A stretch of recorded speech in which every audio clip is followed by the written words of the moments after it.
우리는 지금 계속해서 출애굽기를 함께 살펴보고 있습니다.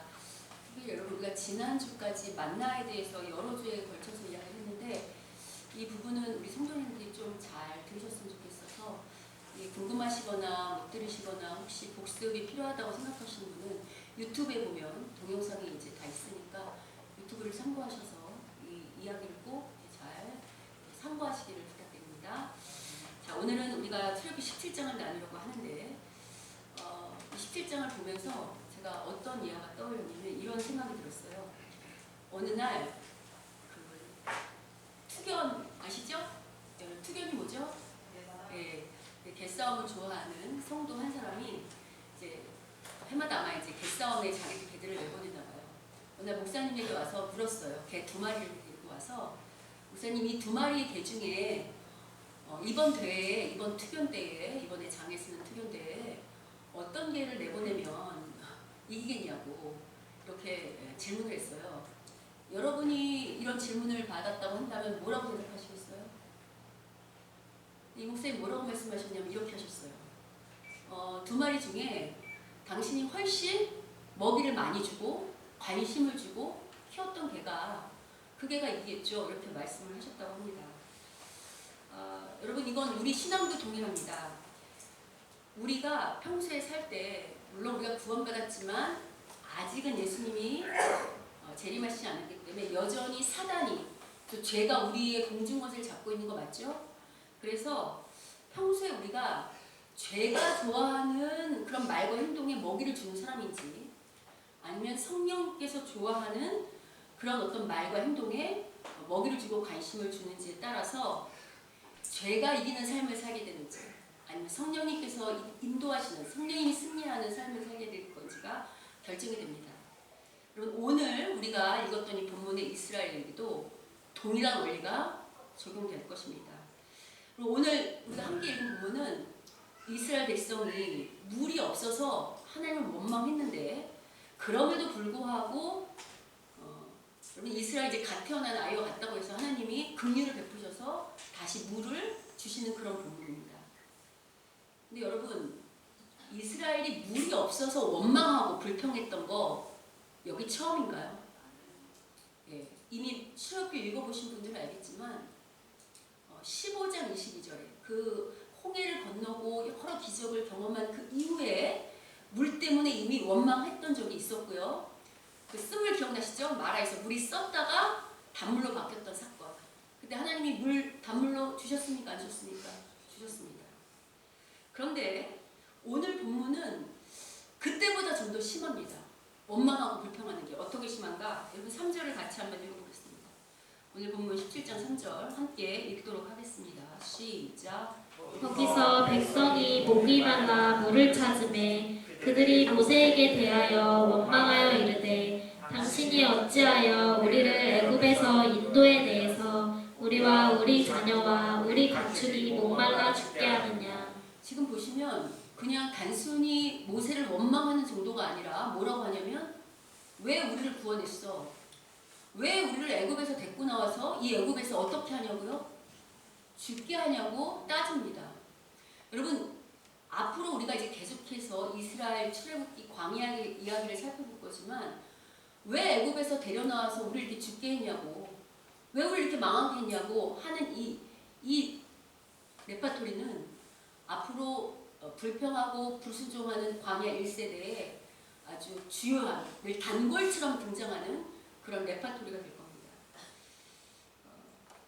여러분 이렇게 불평하고 원망하는 이스라엘은 오늘 본문만이 아니라 계속 거듭되는 걸 보면 어떤 생각이 드냐면 이스라엘은 불평과 원망이 아주 몸에 습관처럼 된 자들 같습니다. 왜냐하면 여러분 하나님을 잘 떠올려 보세요. 17장까지 이야기를 우리가 그동안 1장부터 쭉 해왔잖아요. 17장까지 이야기를 잘 떠올려 보시면 그동안 하나님께서 이스라엘에게 베푸신 은혜가 어마어마합니다. 그들이 힘들고 어려울 때 누가 먼저 손 내미셨죠? 하나님 먼저 손 내미셨어요. 손만 내미신 게 아니고 애굽에서 하나님의 하나님 되심을 보여주시려고 몇 가지 재앙을 베푸셨죠? 10가지. 그럴 때 똑같이 애굽하고 똑같이 심판하는 재앙 내리셨나요? 아니면 이스라엘을 구별해서 그들은 살려셨나요? 뿐만 아니에요. 죽음의 재앙 앞에서도 이스라엘을 건지셨고 홍해와 같은 기적도 경험했던 거 기억하십니까? 어디 그뿐입니까? 목마르다고 하면 물을 주셨고 먹을 거 없다고 할 때 뭘 주셨죠? 만나만 주시지 않았습니다. 매출하기 고기 때도 넘쳐나도록 고기 먹고 싶다고 하니까 배가 불러서 더 이상 먹을 수 없을 만큼 부으셨습니다. 그런데도 그 만나 이야기가 끝나기도 얼마 되지 않은 바로 이 시점에 이들은 물이 없다는 이유만으로 또 어떡하죠? 불평과 원망을 하는데 그 정도가 아니고 왜 우리를 죽게 만드냐고 이렇게 정말 죄인된 모습을 적나라하게 드러드는 그런 비참한 신앙인의 모습으로 나타납니다. 그리고 성경이 이런 창피한 이야기, 어떻게 보면 하나님 백성으로 구원받은 백성이 너무나도 비참하고 창피한 이야기잖아요. 앞으로도 이런 모습은 계속 등장할 거거든요. 이런 이스라엘의 비참한 이야기를 적나라하게 우리 후손들에게 이 성경에 기록하여 우리에게 읽게 하는 이유는 무엇일까요? 첫 번째는 이 모습 속에 누구의 모습이 있을까요? 우리의 모습이요. 그럼 이게 우리 모습이니까 뭐 다 그렇지 이러라고 우리에게 읽게 하신 걸까요? 그렇지 않습니다. 하나님은 우리가 이들하고 똑같이 실패한 광야 1세대가 되길 바라셔서 이런 말씀을 주셨을까요? 이 말씀을 읽은 자들이 타산지석 삼아서 적어도 이 광야 1세대처럼 비참한 광야 인생으로 마감짓는 비참한 신앙인으로 끝나지 말라고, 우리는 성공한 그리스도인이 되라고 우리에게 이 말씀을 적나라하게 보여주시는 건 아닐까요? 그럼 여러분, 왜 이스라엘은 툭하면 그 불편과 원망이 몸에 밴자리 되었을까요? 이게 왜 습관이 되었을까요? 이건 이들의 출신이 어딘지를 잘 보면 알 수 있습니다. 여러분, 이들은 어디에 노예로 살았다고 했죠? 애굽의 노예요. 그러면 애굽의 노예로 살다고 했다면 이들은 누구의 비유를 맞추고 누구의 눈치를 봐야 되며 누구의 말을 들어야 하죠? 애굽의 눈치를 봐야 하고 애굽의 비유를 맞춰야 되고 애굽의 말을 들어야 해요. 여러분, 애굽이 상징하는 게 뭐라고 그랬죠? 죄요, 죄. 그냥 세상이 아니고 죄된 세상. 말하자면 죄를 말한다고 합니다. 그러면 그동안 애굽은 누구의 눈치를 보며 누구의 말을 들었다는 거죠? 죄의 눈치를 보며 죄가 시키는 대로, 죄가 하라는 대로 죄의 종이 되어서 죄의 통치를 받는 자들이었기 때문에 이들은 그런 불평과 월망이 몸에 뿌리 박혔다는 거죠. 아, 목사님, 왜 죄의 통치를 받았다고 불평과 원망이 몸에 습관처럼 뱄을까요? 라고 질문한다면 우리가 죄의 근원부터 한번 따져보자고요. 여러분, 죄가 처음에 사람한테 어떻게 들어왔습니까? 어떻게 들어왔죠? 죄가 그냥 처음부터 있었어요? 하나님이 창조하실 때부터? 아니죠. 아담과 하와가 누구의 꼬임에 넘어갔어요? 네, 사단의 꼬임에 넘어가서 뭐를 따먹었죠? 선악과를 따먹었어요. 자, 그러니까 선악과를 따먹긴 따먹었는데 경로가 누가 시작이냐면 누가 꼬셔냈다고요? 사단이 꼬셨어요. 물론 사단이 유혹한다 할지라도 물리치지 못한 아담과 하와의 잘못이지만 어쨌든 죄의 시작은 누구의 꼬임이요? 사단의 꼬임으로 시작했는데 그래서 선악과를 따먹게 됐어요. 자, 그러면 요새 저희가 수요일날 로마서를 배우는데 그 로마서에서 우리가 이걸 배웠어요. 여러분, 근본적인, 성경이 말하는 근본적인 죄가 뭐라고 그랬죠? 여러 번 얘기했는데 뭐죠? 네, 더 이상 하나님을 주인으로 인정하지 않고 내가 주인 되는 거, 내가 하나님 자리에 오르는 거, 내가 생각하고 내가 판단하고 내가 하나님처럼 내 법대로 사는 거, 이게 바로 근본적인 죄라고 했어요. 근데 재밌는 건 뭐냐면 요 근본적인 죄가 생기는 이 발생하는 순간 어떤 일이 발생하냐면 이런 일이 발생해요. 로마서 1장 18절을 같이 한번 읽겠습니다. 자, 읽겠습니다. 시작. 또한 그들이 마음에 하나님 두기를 싫어하매 하나님께서 그들을 그 상실한 마음대로 내버려 두사 합당하지 못한 일을 하게 하셨으니. 여러분, 세상 사람은 죄 그러면 거짓말하는 거, 그다음 불의를 행하는 거, 그다음에 남을 욕하는 거, 뭐 살인하는 거, 시기하는 이렇게 생각하거든요. 근데 잘 보시면 성경은 분명히 뭐가 죄라고 하냐면 하나님을 내 마음에 두는 거 싫어하는 것, 즉 내가 주인 되는 거를 죄라고 말해요. 근데 이렇게 근본적인 죄가 생기자마자 어떤 일이 발생하냐면 죄에서 죄가 새끼를 낳아요. 죄가 나오는 여러 죄악들을 낳는 거예요. 사람들이 생각하는 죄가 먼저 생긴 게 아니고 하나님하고 관계가 깨지고 하나님을 떠나는 순간 그 근본적인 죄를 발생하는 순간 어떤 죄들이 발생하냐면 그 다음 구절 읽어보겠습니다. 읽겠습니다. 시작. 곧 모든 불의, 추악, 탐욕, 악의가 가득한 자요. 시기, 살인, 분쟁, 사기, 악독이 가득한 자요. 수근수근하는 자요. 비방하는 자요. 하나님께서 미워하시는 자요. 능욕하는 자요. 교만한 자요. 자랑하는 자요. 악을 도모하는 자요. 부모를 거역하는 자요. 우매한 자요. 배약하는 자요. 무정한 자요. 무자비한 자라. 여러분이 아는 나쁜 죄들은 다 있죠. 그러니까 근본적인 죄에서 신에서 신즈 죄들이 지금 파생했다고 설명해줘요. 근데 재밌는 건 뭔지 아세요? 여러분 하나님하고 더 이상 하나님을 주인으로 섬기지 않고 내가 주인이 되는 순간 누구와 누구의 관계가 깨졌을까요? 하나님과 사람의 관계가 깨져요. 근데 신기한 건 뭐냐면 여러분 여기 잘 보시면 사람이 불의를 행하고 악의가 가득하고 시기하고 살인하고 분쟁하고 이 여러 가지 죄들을 행하면 누구와 누구와의 관계가 깨질까요? 사람과 사람의 관계가 깨져요. 하나님과의 관계가 깨짐으로 말미암아 어떻게 된다고요? 누구와 누구의 관계도 깨진다고요? 사람과 사람과의 관계도 깨져요. 따라서 제가 이렇게 말씀드렸잖아요. 사단이 여러 악한 일을 저지르지만 사단이 하는 일의 핵심, 어떻게 보면 사단의 영을 한마디로 정의하자면 어떤 영이라고 그랬죠? 분열의 영. 사단이 어떤 영이라고요? 분열의 영, 깨는 영이요. 하나님과 사람 관계를 깨고 사단이 그것만 딱 깨놨더니 하나님과 사람 관계만 딱 깼더니 어떤 일이 발생했어요? 사람과 사람도 어떻게 했어요? 깨졌어요. 여러분 잘 생각해보세요. 실제로 창세기에서 아담이 죄를 범하는 순간 하나님과의 아담과의 관계가 깨졌나요? 안 깨졌나요? 깨졌어요. 하나님과 아담과의 관계가 깨지는 순간 누구와 누구와의 관계도 깨졌죠? 아담과 하와, 즉 남편과 아내, 즉 사람과 사람과의 관계도 깨졌어요. 기억나시죠? 뿐만 아니에요. 사람과 피조물의 관계도 깨졌어요. 여러분 왜 사단은 이렇게 관계를 깨는데 전심을 다할까요? 이게 바로 하나님의 뜻을 망치는 길이기 때문입니다. 왜요? 여러분 하나님은 누구를 통해서 하나님의 뜻을 펼치기를 원하셨죠? 사람을 통해서. 근데 사람이 그냥 자기 마음대로 자기 뜻을 펼치는 거예요? 아니면 하나님을 대신해서 하나님의 뜻을 펼치는 겁니까? 예, 대리통치자라고 했잖아요. 근데 하나님과 관계가 딱 깨지는 순간 하나님의 뜻이 사람에게 펼쳐질 수 있을까요? 아니요.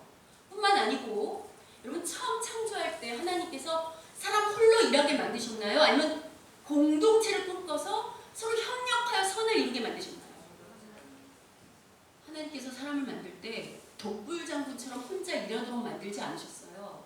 사람과 사람이 함께 협력해서 하나님의 뜻을 이루도록 그렇게 만드셨다고요. 제가 여러분한테 여러 번 말씀드렸잖아요. 구원은 개인 구원이 아니라 개인 구원을 포함한 공동체적 구원이다. 기억하십니까? 여러분 지금 마찬가지예요. 사단이 오늘 이스라엘에게 지금 불평과 불만은 사단이 이미 준 죄에 대한 그 습관 된 게 나오는 거죠. 이런 전략을 쓰는 것은 뭐냐면 누구의 뜻을 저지시키려고 하는 거죠? 이스라엘 향한 하나님의 뜻을 저지하려고 합니다. 왜요?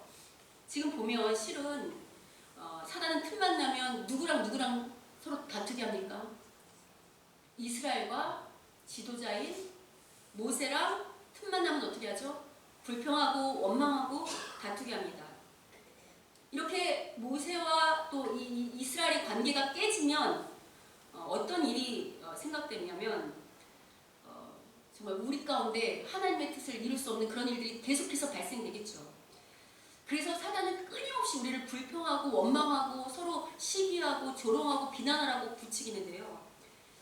제가 이제 이렇게 말씀드리면 그렇지 뭐 불평 안 하면 되지 뭐 그리스도인인데 뭐 안 하고 하나님께 기도하면 되겠지라고 생각하는데요. 여러분 죄가 얼마나 우리 본성 깊이 이렇게 뿌리 박혀 있는지 여러분 혹시 아십니까?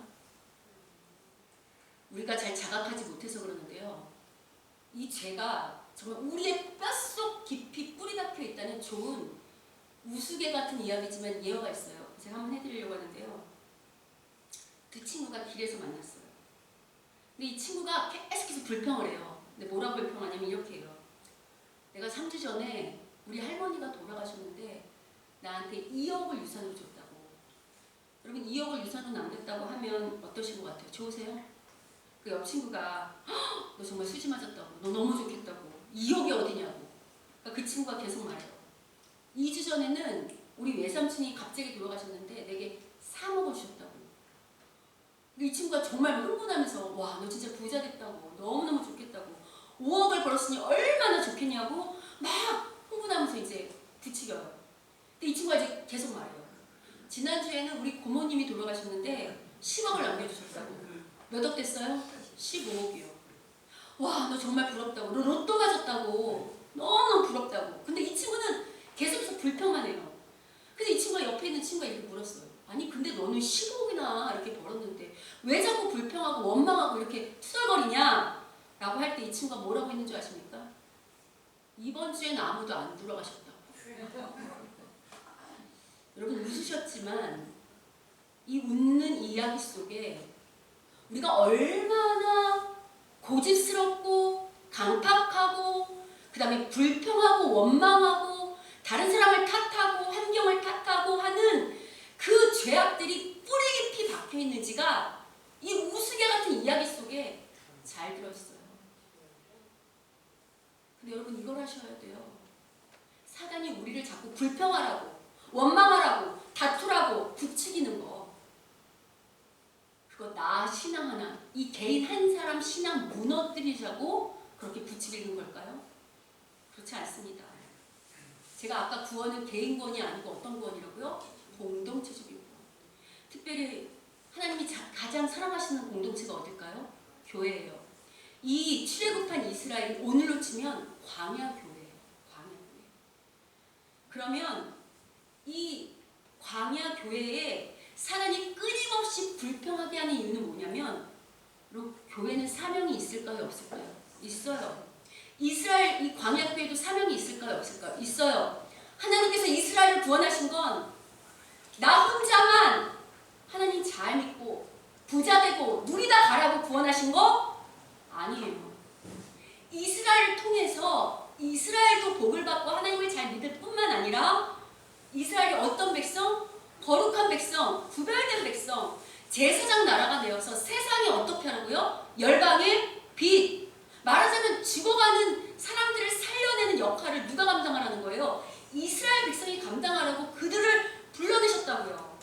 그런데 이들이 그런 일을 하기도 전에 리더와 모세와 이스라엘이 다투고 이렇게 싸움을 하면 이 하나님의 뜻이 펼쳐질 수 있을까요?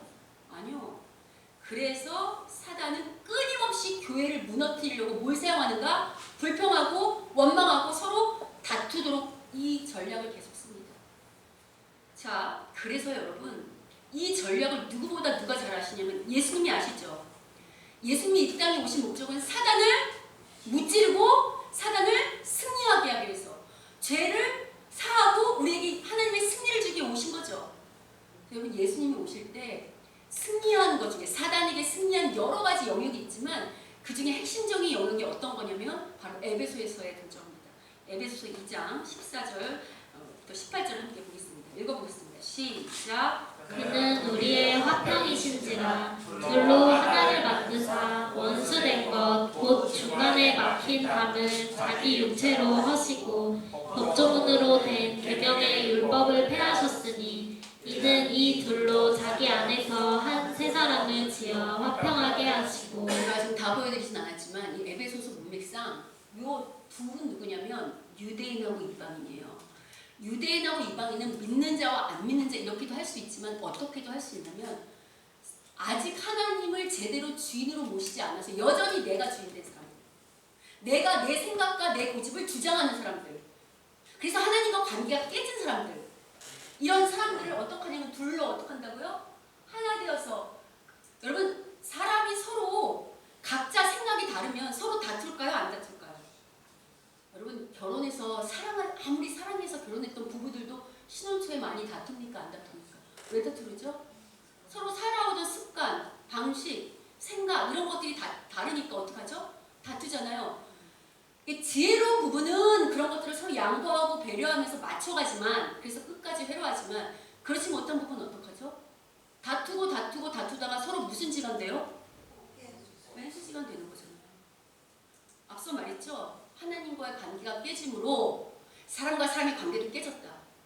그래서 이 관계를 깨진 것을, 이 원수된 것을 누가 없애냐면 예수님이 그 막힌 담을 허무시고 둘을 뭘로 만드세요? 하나로 만들어서 세 사람을 만들었다고 해요. 여기서 세 사람은 둘이 하나가 된 교회를 말하는 거예요. 화평케 하는 교회를 만드셨는데, 이렇게 교회만 만드신 게 아니고 그 다음에 어떻게 하시냐면, 그 다음 보죠. 자, 읽어보겠습니다. 시작. 또 십자가로 이 둘을 한 몸으로 하나님과 화목하게 하려 하심이라. 원수된 것을 십자가로 소멸하시고 이는 그로 말미암아 우리 둘이 한 성령 안에서 아버지께 나아감을 얻게 하려 하심이라. 여러분, 제가 아까 사람이 싸운 이유는 기준이 나기 때문이라고 했죠. 둘이 아무리 화해시켜도 어떻게 했어요? 여전히 기준이 나니까 끊임없이 싸우겠죠. 이 둘을 누구에게로 데리고 가세요? 하나님으로 데리고 가요. 더 중요한 건 뭐냐면 근본적인 죄, 하나님과의 관계가 회복되지 않으면 사람이 진정한 화평, 진정한 화목을 누릴 수 있을까요? 없어요. 우리에게 참된 평화를 주기 위해서 분열된 사람들만 하나로 만드시는 게 아니고 이 사람들 둘을 어디로 데리고 가신다고요? 하나님 앞으로. 왜 이렇게 하실까요? 앞서 말씀드렸잖아요. 사람이 고집 피우고 싸우는 이유가 다 자기가 주인 돼서라고 한다고. 근데 기준이 있으면 되잖아요. 이제 하나 된 교회는 기준이 뭐가 돼야 될까요? 여러분, 하나 된 사람들은 기준이 뭐가 돼야 될까요? 하나님의 말씀이요. 그 말씀이 단순히 그냥 말씀이 아니고 하나님이 세운 법칙, 하나님이 세운 원리, 하나님이 세운 방식으로 서로 어떻게 해야 돼요? 맞춰가야 한다는 겁니다. 이러한 원리는 오늘날 교회만이 아니고 이 광야 이스라엘 교회도 적용될까요? 적용되지 않을까요? 왜요? 하나님께서 이스라엘 부르신 게 단순히 자기들하고 하나님의 관계가 회복되고 자기들끼리만 화목하라고 부르셨을까요? 아니죠. 그들이 화목함으로 말미암아 그들이 하나님과 관계가 깨진 세상 사람들을 하나님과 화목해 만들고 또 그렇게 연결하는 통로가 되라고 하기 위해서 그 전에 그들이 하나님과 화목해야 되잖아요. 자, 거듭 말씀드리지만 하나님과 화목했다는 것은 각자 삶의 방식과 습관이 있잖아요. 그걸 어떻게 하나로 묶으셨다는 거예요?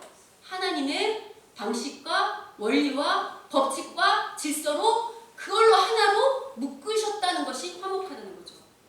자, 생각해보세요. 여기 모인 사람들 우리가 전부 다 하나님 나라의 가치관, 또 하나님 나라의 방식, 또 하나님 원리대로 서로 그렇게 살려고 애쓴다면 서로 크게 다툴 일이 있을까요? 물론 어떤 사소한 일들의 의견을 조율할 수는 있겠지만 원수가 되어 서로 다툴 일이 없어요. 왜냐하면 여러분, 하나님이 옳다고 하시는 방식, 좋다고 하시는 게 서로 다투는 걸까요? 아니면 서로 양보하고 의견을 맞춰가고 하나님의 법을 지키고 순종하는 대로 나아가는 데 힘을 모을까요? 그래서 여러분, 계속 말씀드리지만 신앙은요 추상적이지 않아요. 그냥 여기 와서 예배드리고 예배드렸네 이게 아니라고 했습니다. 진짜 그리스도인이 된다는 것은 내 생각과 내 고집을 다 꺾고 누구의 방식과 누구의 원칙에 맞춰가는 거라 했죠? 하나님의 방식과 하나님의 질서와 하나님의 법칙에 내 뜻을 맞춰가는 게 진정한 기독교인이라고 했어요. 무엇보다 여러분, 그래서요 실은 오늘 이 출애굽 본문에서 이스라엘하고 지금 모세하고 서로 다투잖아요. 특별히 이스라엘이 모세를 원망하고 막 다투고 있죠. 근데 실은 이게 모세와 다투는 게 아니고 누구랑 다투는 걸까요? 하나님과 다투는 것이죠. 왜냐하면 모세가 자기 욕심대로 한다면 이유가 안 되겠지만 지금 모세는 하나님의 뜻을 받들어 하나님이 시키는 말씀대로 좀 끌고 가고 있는 거잖아요. 그런데 그런 모세에게 끊임없이 불평하고 원망하고 다툰다고 한다면 실은 그게 모세와 다투는 것이 아니고 누구와 다투는 것일까요? 하나님과 다투는 거예요. 그래서 여러분 오늘 본문 7절 보십시오. 오늘 본문 7절 보시면 함께 읽어보겠습니다. 읽겠습니다. 시작. 그가 그곳 이름을 마사 또는 무리바라 불렀으니 이는 이스라엘 자손이 다투었으며 또는 그들이 여호와를 시험하여 이르기를 여호와께서 우리 중에 계신가 안 계신가 하였음이더라. 지금 보면 모세랑 다툰 것을 그렇게 하지 않고 이스라엘이 하나님과 다퉜다고 얘기하고 또 다르게 어떻게 말하냐면 하나님을 시험했다고요. 어떻게 시험했는가? 하나님이 계시냐 안 계시냐. 여러분 이런 이야기 할 때 우리가 생각해 봐야 될 게 있어요. 여러분 지금 하나님이 계시냐 안 계시냐라고 따지고 드는 이스라엘 백성을 볼 때 이게 지금 이스라엘 문제일까요? 아니면 하나님의 문제일까요? 여러분 한 번이라도 하나님이 먼저 택한 백성의 손을 놓는 거 보셨어요? 하나님이 함께 계시지 않는다고 생각한다는 것은 사람들은 흔히 이렇게 말해요. 하나님 내 편 대주세요. 여러분 그게 과연 옳은 기도일까요? 여러분 우리가 기도할 때 하나님 내 편 대달라고 기도하면 안 되고요. 우리가 누구 편에 서야 될까요? 우리가 하나님 편에 서 있으면 하나님은 늘 그 자리에 계시거든요. 하나님 보고 내 편으로 끌어들이시면 안 되고요. 우리가 누구 편에 서 있으면 하나님이 늘 함께 계실까요? 하나님 편에 있으면 하나님 늘 함께 계시는 걸 경험할 수 있다고요. 근데 이스라엘 백성이 하나님이 계시냐 안 계시냐, 하나님이 내 편이 아니냐는 이런 이야기를 하고 불평을 했다는 건 이스라엘이 지금 하나님 편에 섰다가 내 편에 섰다가 자기를 마음대로 하는 거예요. 특별히 하나님 편에 선다는 건 뭘까요? 하나님 편에 선다는 건 하나님의 뜻 가운데 거한다는 것, 하나님 말씀에 순종하는 것, 하나님의 질서를 따르는 것, 하나님의 원리를 따르는 것, 하나님의 법칙을 따르는 것, 그게 다 하나님 편에 서는 거예요. 우리가 그렇게 행하지 않기 때문에 하나님이 계시냐 안 계시냐라고 묻게 되는 결과들이 발생한다는 겁니다. 여러분 혹시 가정에서 남편과 아내 되시는 분들이 서로 많이 다투십니까? 그러면 자신의 신앙을 한번 잘 점검해 보세요. 아내와 남편이 서로 계속 탓을 하기 전에 각각 내가 지금 하나님과 관계가 좋은가 안 좋은가, 내가 하나님 편에 서 있는 게 맞나 안 맞나, 내가 지금 상대방에게 요구하는 게 하나님의 법칙과 방식과 질서대로 요구하는 건지, 아니면 내가 하고던 내가 살아오던 습관, 내 생각, 내 고집을 지금 주장해서 다투고 있는 건지 여러분이 잘 점검해 보셔야 돼요. 교회도 동일해요. 교회는 참으로 다양하고 많은 사람들이 모입니다. 학벌도 다르고 배경도 다르고 살아온 습관과 방식과 여러 가지가 달라요. 가장 다투기 좋은 곳이 어디냐면 바로 이 교회예요. 왜? 다 자기가 옳다고 생각하는 주장하는 바가 있거든요. 근데 여러분이 오늘 예수님이 뭘 하셨는지 생각해 보셔야 돼요. 여러분 예수님이 갖고 오신 화평은 무조건 잘한다 좋다 옳다 해서 갖고 온 화평이 아니에요. 여러분 예수님이 갖고 온 화평은 뭐와 죽기까지 싸우셨죠? 죄와 죽기까지 싸우셔서 가져온 화평입니다. 그럼 여기서 말하는 죄가 뭐라고 그랬어요? 하나님 법칙대로 안 사는 거, 하나님 방식대로 안 사는 거, 하나님 원리대로 안 사는 것하고 죽기까지 싸우셔서 가져온 평화가 바로 우리에게 온 화평이라는 거예요. 근데 오늘날 많은 교회가 이 화평을 다시 무너뜨리죠. 어떻게 무너뜨리는가? 하나님 법칙대로 안 하시려고 하잖아요. 하나님 방식대로 안 하시려고 하잖아요.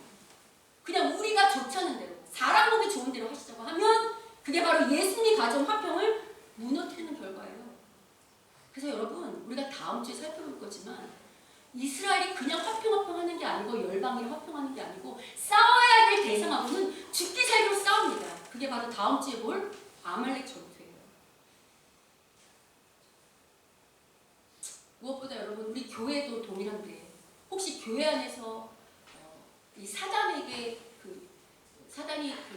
어떤 게 약점인지 잘 알거든요. 특별히 평소 습관이 불평 잘하고 원망 잘하고 다른 사람 험담 잘하고 탓하는 사람들이 습관이 있던 분들은 훨씬 더 사단이 부추김을 당할 수 있는 대상이니까 조심하셔야 돼요. 그게 여러분의 그런 불평과 그 다음에 비난과 그 다음에 뒷담화와 시기가 여러분의 신앙만 무너뜨리는 게 아니고 뭐를 무너뜨린다고요? 교회 공동체뿐만 아니라 교회에 항하려고 하는 하나님의 뜻을 무너뜨려요. 그리고 무엇보다 하나님께서 가정 또 직장 그리고 교회마다 세우신 질서가 있을까요? 없을까요? 있어요. 왜냐하면 여럿이 모일 때 여러 의견이 있기 때문에 그 안에 세우신 리더들 또 가장들 또 사장들 있다는 겁니다. 물론 이 성경이 그렇다고 리더가 독재를 해도 좋다 그런 말은 아니에요. 그러나 리더가 있어야 방향도 제시하고 이런 하나님의 원칙을 제시할 것 아닙니까? 그러면 이런 리더들이 그런 하나님 말씀에 근거한 원칙과 방향을 제시할 때 어떻게 해야 할까요? 어떻게 될까요, 여러분? 어떻게 해야 될까요? 그냥 혼자 하라고 하면 될까? 아니면 어떻게 해야 될까요? 따라야 합니다. 성경은요, 부부관계뿐만 아니라 이 모든 관계가 서로 상호 존중하게 돼 있어요. 목사도 독재하거나 리더도 독재하는 게 아니고 서로 어떻게 돼 있죠? 상호 존중, 상호 복종하게 돼 있어요. 대신에 원칙이 뭐라고요? 하나님의 방법대로. 그것을 잣대 삼아, 그것을 기준 삼아 상호 존중, 상호 화평하게 돼 있어요. 상호 복종하고. 자, 어떻습니까, 여러분? 우리 교회는 하나님이 뭘 하시려고 할 때 한마음이 되어서 하나님 뜻에 이렇게 같이 가려고 하는 교회입니까? 아니면 아직도 개개인의 주장이 더 커서 하나님보다 우리의 생각이 더 커서 계속 부딪히고 불평하고 다툼하는 교회입니까? 여러분, 잘 되는 가정은요, 부부가 서로 하나 되려고 힘씁니다. 잘 되는 교회는 목사와 성도, 또 성도와 성도, 또 이 온 교회가 하나님이 서로 하나 되려고 어떻게 할까요? 힘쓰고 애씁니다. 오늘 벌써 12월을 1년을 마감하는 12월 둘째 주일이에요. 여러분이 아유 벌써 1년이 다 갔네 이렇게 생각하실 수 있지만 그렇게만 생각하지 마시고요. 이번 12월은 한번 돌아보셨으면 좋겠어요. 지난 한 해를. 내가 어떤 신앙인으로 살았는지, 내 신앙이 얼마만큼 자라났는지, 그리고 오늘 이 제목처럼 나는 어디에 먹이를 준 자인지, 구원받았다고 하지만 여전히 내 생각대로 사단이 시키는데 이렇게 부추김 당해서 그걸 주장하고 그 뜻을 펼치는데 먹이를 주고 힘을 쓰고 말하고 행동하는데 힘썼던 한 해였는지, 아니면 하나님의 말씀 앞에, 하나님의 질서 앞에, 하나님의 원리 앞에 나를 맞추려고 자꾸만 나를 죽이려고 힘쓰고 애써서 성령이 기뻐하시고 성령이 역사할 수 있는 일에 먹이를 준 한 해였는지 여러분이 한 번, 한 달, 이 한 달을 돌아보시기 바랍니다. 여러분이 기억하실 게 있어요. 여러분 실은요, 제가 아까 앞서서 참 죄가 얼마나 우리 본성 가운데 있는지 여러 번 말씀드렸잖아요. 죄는 이미 우리 본성을 지배하고 있어요. 여러분 생각해보세요. 어떤 문제가 딱 부딪히면 마음속에 감사부터 나오세요? 아니면 불평하고 원망하는 게 먼저 생기세요? 말하지 않아도 여러분이 이미 알고 계시잖아요. 그래서 실은요, 죄에게는 굳이 먹이를 주지 않아도, 우리가 굳이 거기다 힘쓰지 않아도 기본적으로 본성상 죄의 습관대로 말하고 행동하게 돼 있어요. 그래서 여러분 그리스도인이 된다는 건 단순히 내 소원을 아뢰고 내가 원하는 것들을 구하는 게 아니에요. 그건 아직 일부예요. 진짜는 잘 안 되는 이 하나님의 원리대로, 하나님의 법칙대로 이 말씀에 순종하지 못하는 나를 치고 그쪽으로 나가려고 날마다 부딪히고 기도하고 몸부림쳐야 되는 게 진짜 신앙인이라고요. 자, 어떻습니까 여러분? 한번 한 해를 돌아보십시오. 2019년도 한 해 동안 나는 하나님의 법칙대로 살려고 힘쓰셨습니까? 아니면 죄가 시키는 대로 불평하고 원망하고 시기하고 다투는 한 해셨습니까?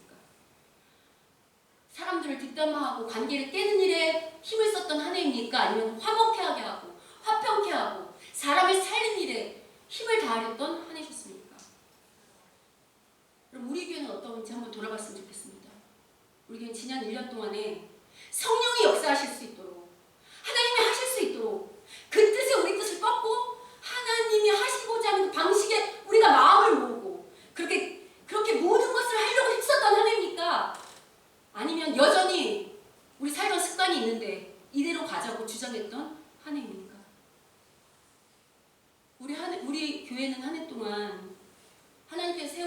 리더들을 존중하고 목사와 성도 또 성도와 성도 이렇게 서로 사랑하고 서로 존중하고 서로 상호 보완하고 상호 복종했던 한 해입니까? 아니면 여전히 내가 주인 되어서 서로 불신하는 한 해였습니까? 우리 여러 옆 사람하고 한번 인사하겠습니다. 사단에게 먹이를 주지 맙시다. 사단에게 먹이를 주지 맙시다. 성령님이 좋아하신 일에 힘을 씁시다. 성령님이 좋아하는 일에 힘을 씁시다. 하나님 안에서 순종하는 우리 모두가 됩시다. 하나님 안에서 순종하는 우리 모두가 됩시다. 아멘입니까? 아멘. 우리 한 번만 저희 내년도 표어가 하나님의 창조 질서를 회복하는 한 해거든요. 그래서 우리가 마지막 한 번 더 이렇게 했으면 좋겠습니다. 하나님의 질서와 권위를 인정하는 교회가 됩시다. 하나님의 질서와 권위를 인정하는 교회가 됩시다.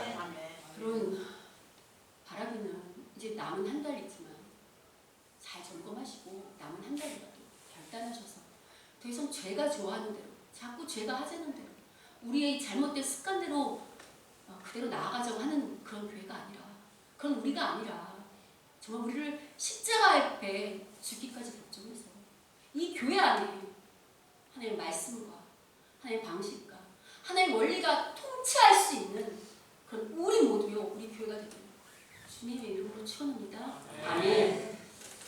우리 찬양하실 때